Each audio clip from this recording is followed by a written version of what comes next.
عمرك سألت نفسك ليه الدهب ما بيلمعش غير لما بيتحط في النار؟ وليه الفحم تحت ضغط مرعب بيتحول للماس؟ الحزن اللي كسرك دلوقتي والدموع اللي بتحبسها في عينيك مش نهاية قصتك، دي بالظبط نقطة البداية. وفي الفيديو ده هقولك على سر مش كل الناس بتحب تسمعه، إن حزنك ده هو أكبر طاقة وقود هتحركك لقمة نجاحك لو عرفت تديره صح. اجهز وتعالى نفهم، بس قبل ما نكمل الفيديو هنصلي على النبي في الأول. يلا بينا. هو ايه الحزن؟ هل هو مجرد نكد وخلاص؟ لا خالص. الحزن في الحقيقة هو جهاز انذار رباني جوه نفسك. لما بتخسر حاجة او بتفشل او بتنجرح، الحزن بيجي عشان يقولك اقف هنا، الطريقة اللي كنت عايش بيها لازم تتغير.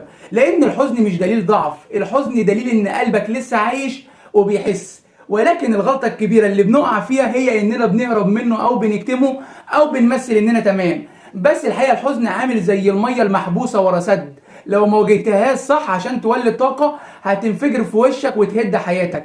الحزن فرصة لإعادة بناء نفسك من جديد. طيب ازاي نحول الحزن ده لنجاح؟ عندك 3 خطوات سحرية. رقم 1، اعترف بيه وما تهربش. عيط، اتوجع، عيش الصدمة، بس حط لنفسك وقت وقول انا هحزن الاسبوع ده بس الاسبوع الجاي هقوم.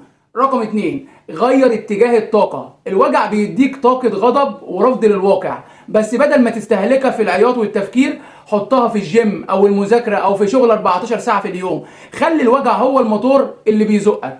رقم 3، اسأل السؤال الصح. بدل ما تقول ليه يا رب بيحصل فيا كده، اسأل الدرس ايه هنا؟ ربنا عايز يعلمني ايه عشان اكون اقوى؟